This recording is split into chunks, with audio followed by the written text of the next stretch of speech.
Welcome to the Pathways Nurse-Led Virtual Clinic.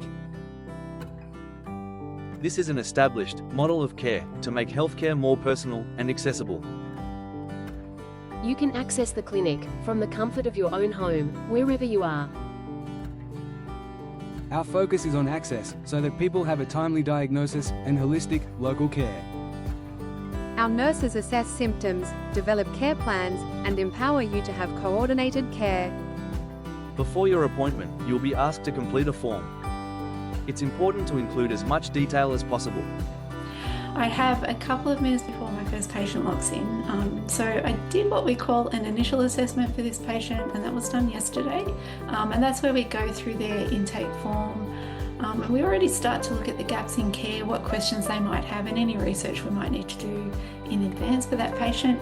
Pathways is a virtual clinic, so we have interventions and assessments and protocols that we follow. And these are all tested in a formal pilot to see what the scope of practice looked like for a virtual nurse clinic. So that's what the Pathways clinic is today. So, the patient has just logged in, so that's my cue to get to work. I'll spend some time now finishing up my clinical notes, as if I don't do them straight away, I get really behind and I never catch up.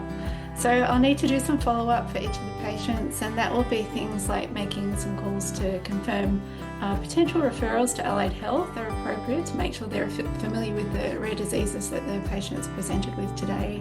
Another patient was post-discharge from urgent care, and their discharge plan was a little bit vague, so we went through the next steps for them, and I'll document that for them to take back to their primary care centre for follow-up. Also had a newly diagnosed patient, so that was mostly an education session for them. Their partner was there as well. The last patient was someone that lives about 2 hours from the closest major hospital, so we walked through some shared care between local clinicians and specialists in the major hospitals in their closest city, and I'll put some education together for them as well for their local clinicians, because that patient had a rare disease.